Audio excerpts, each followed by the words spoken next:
Hello friends, Namaskar, Sat Sri Akal, Salam, this is Amit Kapoor. Today I am going to talk about very interesting information related to astrology. आप जब भी astrology को, बहुत सारे मेरे viewers ऐसे हैं जो एस्ट्रोलॉजी पे प्रैक्टिस कर रहे हैं, एस्ट्रोलॉजी सीखना चाहते हैं और एस्ट्रोलॉजी में कुछ करना चाहते हैं, तो मैं सबसे पहले तो आप लोगों को बड़ा मोटिवेट करूँगा कि आप ज़रूर एस्ट्रोलॉजी को सीखो और उस पर कुछ करो। लेकिन इसको हमने कैलकुलेट कैसे करना है, वो एक बड़ा एक सिस्टमेटिकली वे है जिसको हम लोग फॉलो नहीं करते। तो मैं आज आपको बताने जा रहा हूँ कि एस्ट्रोलॉजी की कैलकुलेशंस क्या हैं और एस्ट्रोलॉजी की प्रेडिक्शंस कितने परसेंट पॉजिटिव आपके ऊपर अप्लाई होती हैं और कितने परसेंट नेगेटिव आपके ऊपर अप्लाई होती हैं। सबसे पहले तो हम बात करेंगे कि 51% नेगेटिव प्रेडिक्शंस जो हैं वो एक्यूरेट हैं एस्ट्रोलॉजी की और 49% जो पॉजिटिव हैं वो एक्यूरेट हैं। अब दूसरी बात कि हम कैसे एस्ट्रोलॉजी को कैलकुलेट करें। सबसे पहले आप अपना बर्थ चार्ट के जो बेसिक फंडा है, जो बेसिक रूल्स हैं, उनको आप स्टडी करना शुरू करें। वो चाहे आप यूट्यूब से भी कर सकते हैं, इंटरनेट से भी कर सकते हैं। वैसे तो मैं बोलूँगा कि अगर आप किसी के एडवाइस से चलेंगे, क्योंकि इंटरनेट या यूट्यूब पे सिर्फ 10% नॉलेज होती है, 90% नॉलेज वहाँ पे अवेलेबल नहीं होती। तो सबसे पहले तो आप बेसिक्स को जानना शुरू करें कि कौन सा प्लैनेट कौन से साइन में एग्जाल्टेड है, कौन सा प्लैनेट कौन से साइन में डेबिलिटेटेड है, कौन से प्लैनेट कौन से साइन अपना ऑन साइन है, कौन सा डे कौन से प्लैनेट का है, कौन सा प्लैनेट का कौन सा जॉडिक साइन है। जैसे मैं आपको कुछ बताने वाला हूँ, आप इसको नोट करके रखें। जो एरीज और स्कॉर्पियो साइन है, इसकी लॉर्डशिप मार्स के पास है। जो टॉरस और लिब्रा साइन है, इसकी लॉर्डशिप वीनस के पास है। जो जेमिनी और वर्गो साइन है, इसकी लॉर्डशिप जो है वो मरकरी के पास है। जो कैंसर साइन है, उसकी लॉर्डशिप मून के पास है। जो लियो साइन है, उसकी जो लॉर्डशिप है वो सन के पास है। जो आप लगा लें, उसके बाद सेजिटेरियस और पाइसिस साइन है, उनकी लॉर्डशिप जुपिटर के पास है। जो कैप्रिकॉर्न और एक्वेरियस साइन है, इनकी लॉर्डशिप जो है वो सैटर्न के पास है। राहु केतु की कोई लॉर्डशिप नहीं है, लेकिन जहाँ तक मैंने रिसर्च करा है तो राहु को हम वर्गो साइन में ऑन साइन का मानते हैं, केतु को हम सेजिटेरियस साइन में ऑन साइन का मानते हैं। तो ये तो हो गया प्लैनेट्स का और जॉडिक साइंस का आपस में कॉम्बिनेशन। अगर वीनस लिब्रा में या टॉरस में होगा तो वो ऑन साइन का होगा। अगर मार्स एरिस में या स्कॉर्पियो में होगा तो ऑन साइन का होगा। ऑन साइन का planet it is like a exalted planet, हमेशा बेनिफिट रिजल्ट्स देने वाला। अब मैं आपको बताऊंगा कौन सा प्लैनेट किस साइन में डेबिलिटेटेड होता है और किस साइन में एग्जाल्टेड होता है। सबसे पहले बात करेंगे सैटर्न की। सैटर्न लिब्रा साइन में, यानी 7 नंबर लिब्रा साइन में एग्जाल्टेड होगा और एरीज साइन में डेबिलिटेटेड होगा। एग्जाल्टेड का मतलब 100% बेनिफिटेड प्लैनेट, डेबिलिटेशन का मतलब 100% नेगेटिव रिजल्ट्स देने वाला प्लैनेट। उसके बाद जुपिटर की बात करेंगे। जुपिटर जो है वो कैंसर साइन में एग्जाल्टेड होगा और कैप्रिकॉर्न साइन में डेबिलिटेटेड होगा। वीनस पाइसिस साइन में एग्जाल्टेड होगा और आप वर्गो साइन में वो वीनस जो है वो आप समझ लें वो डेबिलिटेशन में होगा। और उसके बाद हम आते हैं मरकरी पे। मरकरी वर्गो साइन में जो उसका ऑन साइन भी है उसमें एग्जाल्टेड होगा और पाइसिस साइन में डेबिलिटेटेड होगा। इसके बाद हम आते हैं, आप समझ के चलें, सन पे।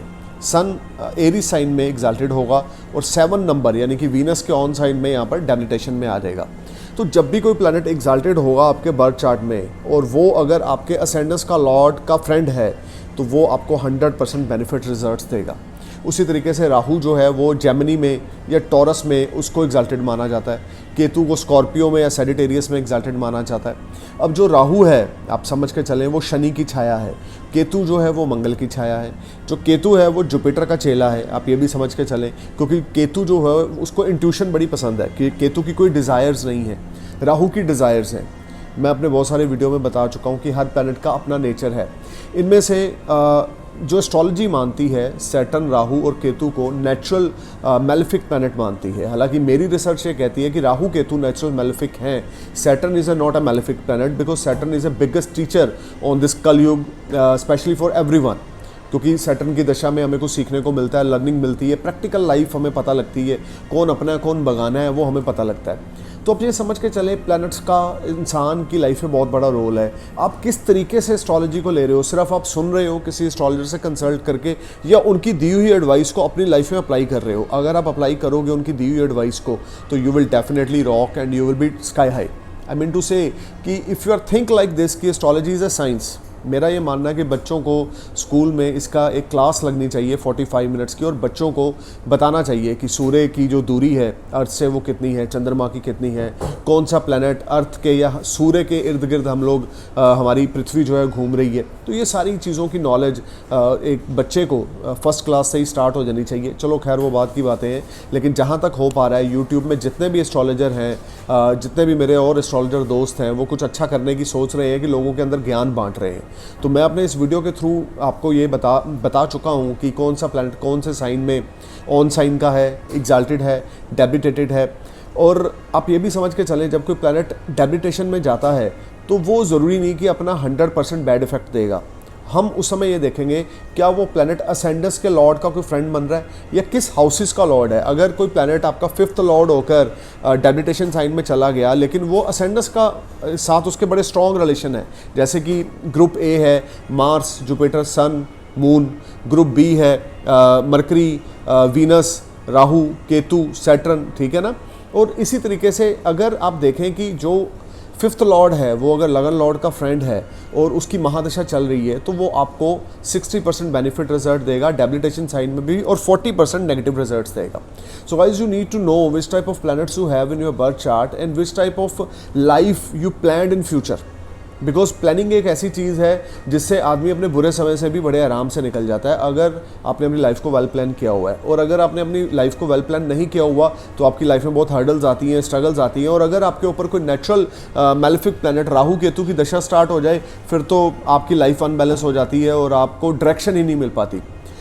महादशा क्या है? महादशा है आपकी लाइफ की डायरेक्शन। प्लैनेट्स 9 है, 7 ग्रह, 2 जो हैं वो शैडो प्लैनेट है राहु केतु, 7 प्लैनेट्स हैं, 2 शैडो प्लैनेट्स हैं। लेकिन जो महादशा का मेन रोल इन 9 प्लैनेट्स में से सबसे ज़्यादा इंसान के ऊपर रहता है, क्योंकि वो हमारे लाइफ की डायरेक्शन होगी। महादशा का मतलब क्या है?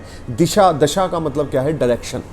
So you need to know which type of planet you have. Do you have any exalted planet or debilitated planet, or which planet महादशा you have right now? तो आपके ऊपर किस प्लैनेट की महादशा है, उसी तरह का आपका बिहेवियर, नेचर हो जाएगा और आप लाइफ में उसी तरह की ग्रो करोगे।